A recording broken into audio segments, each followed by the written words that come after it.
जय हिंद दोस्तों। कैसे हो आप लोग। आशा करता हूँ आप लोग अच्छे होंगे और अपनी तैयारी में व्यस्त होंगे। जैसा कि आप स्क्रीन पर देख रहे हो, यह पेपर एसएससी जीडी का प्रीवियस ईयर का पेपर है।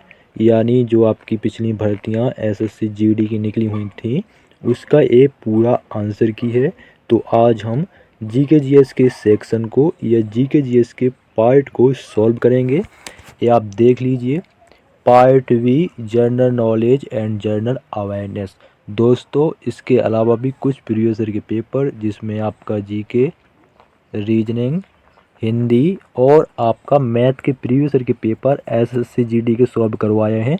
तो अगर आपने वो नहीं देखे और देखना चाहते हैं तो वीडियो प्लेलिस्ट के ऑप्शन पर जाकर देख लीजिएगा, वहाँ आपका क्लास है डली हुई, तो वो देख लीजिएगा। और चलिए दोस्तों वीडियो स्टार्ट करते हैं। ये रहा आपका पहला प्रश्न। 1947 में स्वतंत्र भारत की प्रथम कैबिनेट में शिक्षा विभाग का प्रभार किसके पास था। तो किसके पास था?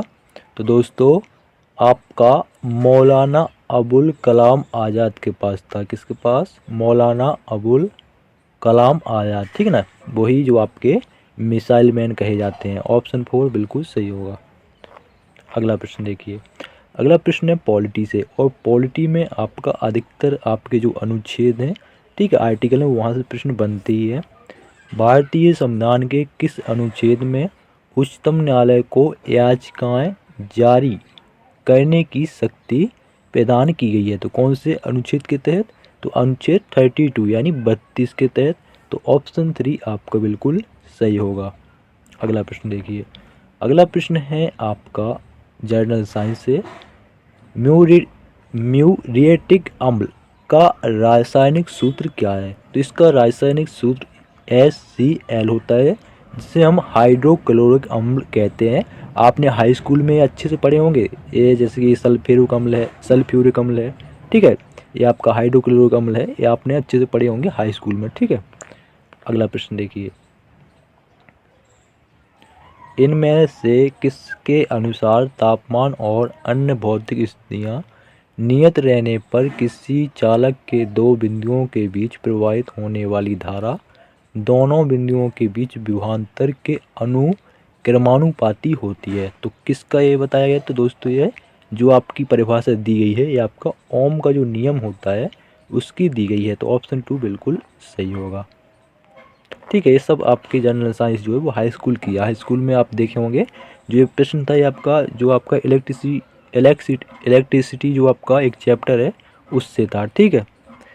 अगला प्रश्न है आपका करंट अफेयर्स से। सितंबर 2021 में भारतीय विज्ञान संस्थान और भारतीय अंतरिक्ष अनुसंधान संगठन के शोधकर्ताओं की एक टीम ने एक ऐसा उपकरण विकसित किया जो डैश में सक्षम बना सकता है। तो किस में? तो यह वैज्ञानिकों को अंतरिक्ष में जैविक प्रयोग करने में सक्षम बना सकता है। तो ऑप्शन 4 बिल्कुल सही होगा। अगला प्रश्न। अगला प्रश्न है नवंबर 2020 में केंद्रीय स्वास्थ्य मंत्री डॉक्टर हर्षवर्धन ने किस राज्य में पोर्टेबल ट्रांजिट हॉस्पिटल स्ट्रक्चर का उद्घाटन किया? तो कौन से राज्य में? तमिलनाडु में। ऑप्शन 1 बिल्कुल सही होगा। अगला प्रश्न। अगला प्रश्न है निम्नलिखित में से कौन सी पुस्तक मैगस्थनीज द्वारा लिखित है? तो कौन सी पुस्तक है? वो है आपकी इंडिका, ठीक है। ये प्रश्न कई बार पूछा गया। ऑप्शन 2 बिल्कुल सही। अगला प्रश्न। अगला प्रश्न है निम्नलिखित में से किसने कभी भी भारत के लिए पेशेवर क्रिकेट नहीं खेला है? तो किसने नहीं खेला? तो भाई ये तो सभी को पता होगा, वीरेंद्र सहवाग, हरभजन सिंह, सौरव गांगुली, ये सभी आपके क्रिकेटर हैं। बाकी किसी ने नहीं खेला? विजेंद्र सिंह ने नहीं खेला। ऑप्शन 1 बिल्कुल सही होगा। अगला प्रश्न। निम्नलिखित में से किस कार्य के मूल को राष्ट्रीय आय की गणना में शामिल नहीं किया जाता? तो किस कार्य को? किस कार्य के मूल को? तो दोस्तों गृहिणी, किसके? गृहिणी, जो जैसे अपनी माताएं बहनें होती हैं घर में जो कार्य करती हैं, वो कैसा कार्य करता है? वो गृहिणी कार्य कहलाता है, घर का कार्य, ठीक है। तो इसको राष्ट्रीय आय की गणना में शामिल नहीं किया जाता। ऑप्शन 4 बिल्कुल सही।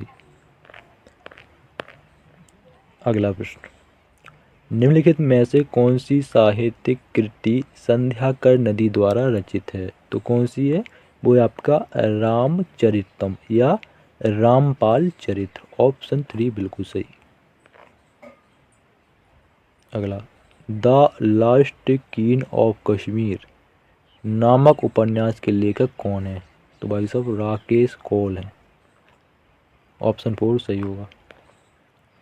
तुलसीदास की रचना रामचरितमानस डैश भाषा में लिखी गई है? तो अवधी भाषा में लिखी गई है। किसमें? अवधी में। ऑप्शन 2 बिल्कुल सही होगा। अगला प्रश्न देखिए।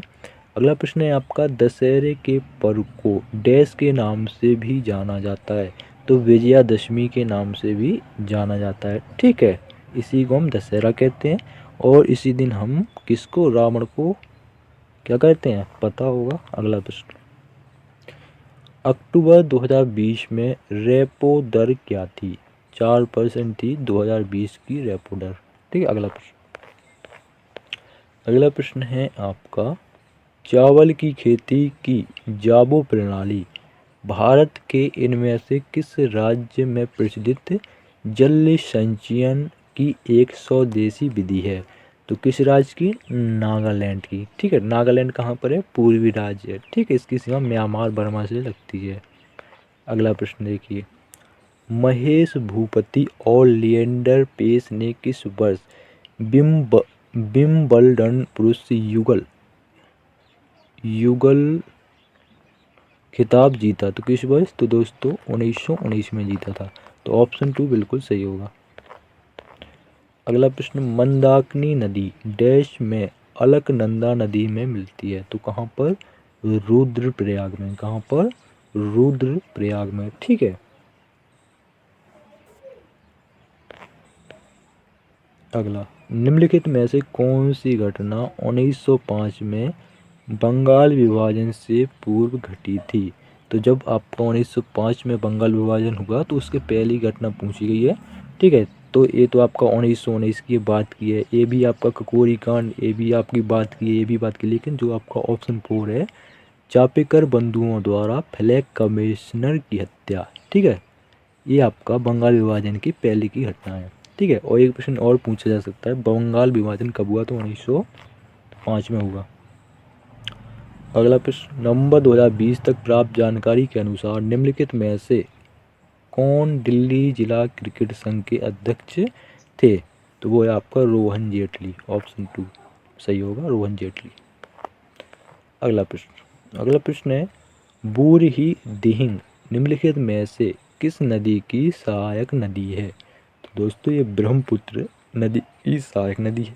जैसे कि आपको नाम से पता चल रहा है, बूरही दिहिंग। दिहिंग शब्द आपका अपने जो क्षेत्र जैसे उत्तर प्रदेश, मध्य प्रदेश, ठीक है, आपका राजस्थान वगैरह होगा तो वहाँ पर ये दिहिंग नहीं चलता। ठीक है, उत्तराखंड साइड, लद्दाख साइड शायद चलता हो, लेकिन जो दिहिंग जी ऐसे शब्द थे ये आपका पूर्वी राज्य में अधिकतर यूज होते हैं। तो एक अंदाज़ा यहाँ से भी आप लगा सकते हो। और ब्रह्मपुत्र नदी आपका असम में भी है। ठीक है, तो पूर्वी राज्य आपका ब्रह्मपुत्र नदी आपका संबंधित है। ठीक है, तो आप 20 में से कितने प्रश्न कर पाए? आप कमेंट बॉक्स में जरूर बताएं कैसा आपका स्कोर रहा। ठीक है, और यूपीएसआई का जो प्रीवियस पेपर है वो भी आप देख सकते हैं। जय हिंद, जय भारत।